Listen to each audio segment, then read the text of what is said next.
That's my title.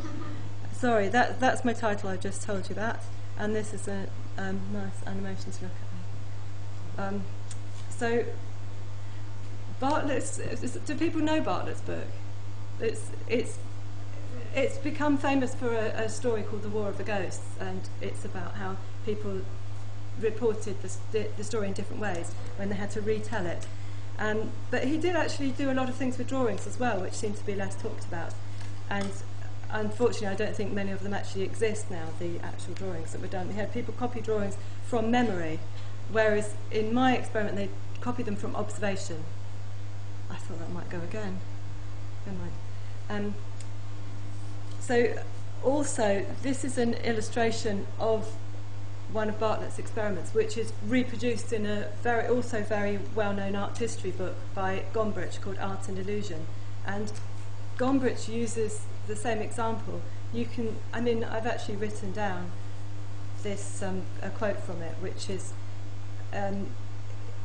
that the idea is that where a pre-existing category is lacking, distortion sets in. Its effects become particularly amusing when the psychologist imitates the parlour game of drawing consequences, which is also Chinese whispers, I think. Thus, Bartlett had an Egyptian hieroglyph copied and recopied until it generally assumed the familiar shape and formula of a pussycat. It's done from memory, though. That's the difference. That doesn't happen when you do it from observation copying, which you'll see as I did this. And the thing about in art history, it's interesting to Gombrich. This may be one more for the artists. That artists have always copied. Artists were copying from observation, probably. The idea that the history of art is a story of Chinese whispers, where artists have often reused images of past artists or made copies before there were photographs, and the way to disseminate images was to copy them.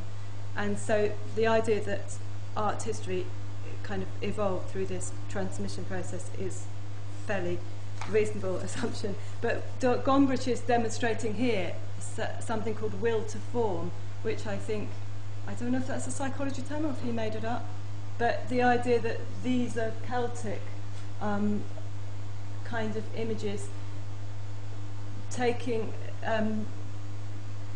because the artists have their own cultural traditions, even though they were originally copying from the Greek and Roman ones. These must be Roman coins that have become kind of Celtified. And so the idea is the same as that which Bartlett talks about, where the cultural